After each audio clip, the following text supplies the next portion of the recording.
day, guys. So, Happy New Year, and this is time of the year na meron tayong tradition. Binubuksan natin itong ating munting alkansya. So, ang laman nito is barya na 5 pesos, 10 pesos, and 20 pesos coin.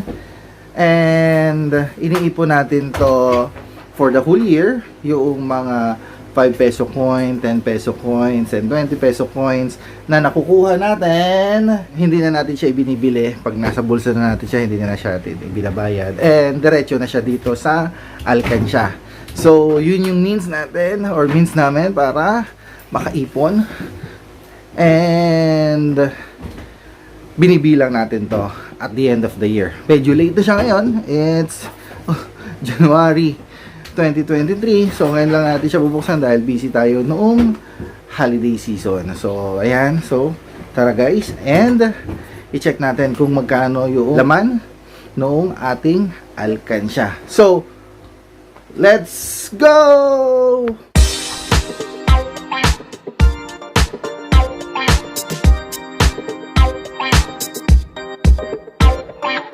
So, guys, ito na yung alkansya natin. Bilangin na natin siya kung magkano yung naipon natin sa loob ng isang taon. So, barya lang to na 10, 5, and 20 peso coins. Yung mga 1 peso coin is hindi na natin bibilangin.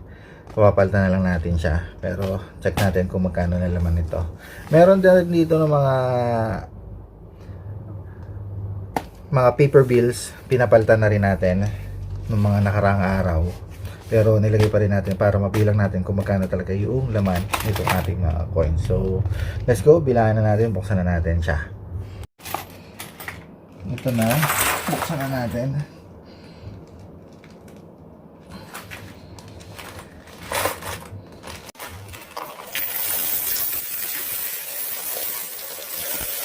Oh my God!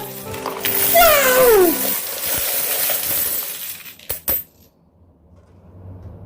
Uy. 500. Ito ba ang ganyan? 500 pesos. 20 and 100. So, 620 na yung paper bills natin.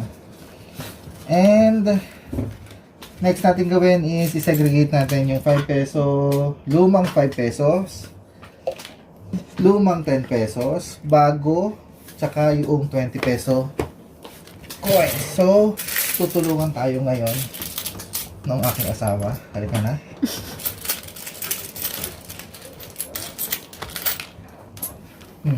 Ay, tsaka si Kalel.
So guys, ayan na, natapos na natin i-segregate yung mga coins natin.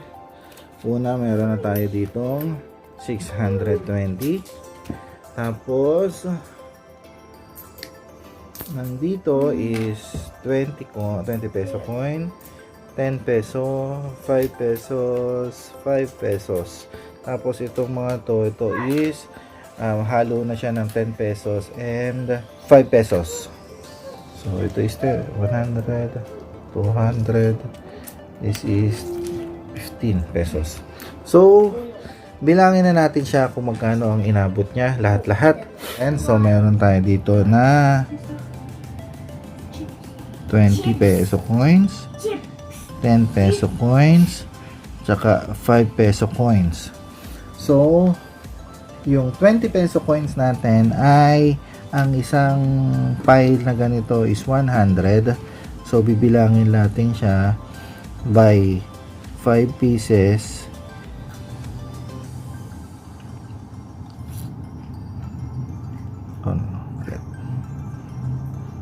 So yung isang ganito is 5 pieces, so 100 to. So bibilangin lang natin siya kung ilang piraso o ilang pile meron tayo. So 1, 2, 3, 4, 5, 6, 7, 8, 9, 10, 11, 12, 13, 14, 15, 16.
And I think ito na yung pinakamalaking naipon namin in 3 years or 4 years.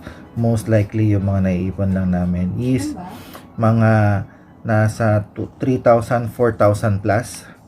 So ito na kasi nagkaroon tayo ng mga bago 20 peso coin. So dumami na yung iniipon natin and mas malaking halaga na siya yung inilalagay natin. Ayan.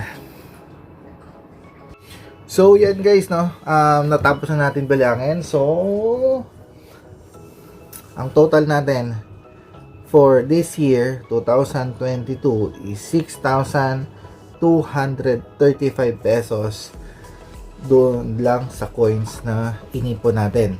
So hindi natin namamalayan na nakakaipon na tayo sa pahulog-hulog natin ng coins araw-araw sa munti nating alkansya. And pag naipon yan, malaking bagay na rin yan. And malaking tulong na rin para sa atin. So, yan yung isang tradition namin na ginagawa yearly. Lahat kami tulong-tulong maglagay ng coins doon sa alkansya. Hindi lang ako, pati buong pamilya lagay ng coins sa alkansya. And hindi natin namamalayan napupuno na natin or dumadami na yung ipon natin.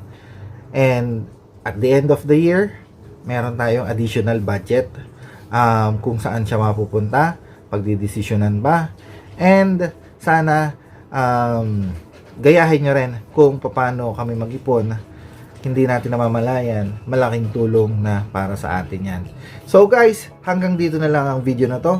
Hope na meron kayong natutunan or meron akong naibahagi sa inyo na ipon tips ngayong 2023. So ngayon mag-iumpisa na ulit kami mag-ipon ulit dito sa lalagyanan na to. Yung barya is papapalitan na natin ng buo. It's either sa bangko, sa tindahan, or kung saan man. And magsisimula naman ulit tayo 2023 ng pag-iipon. So walang laman. And tignan natin sa end of 2023 magkano ang mailalaman natin dito sa alkansya na to.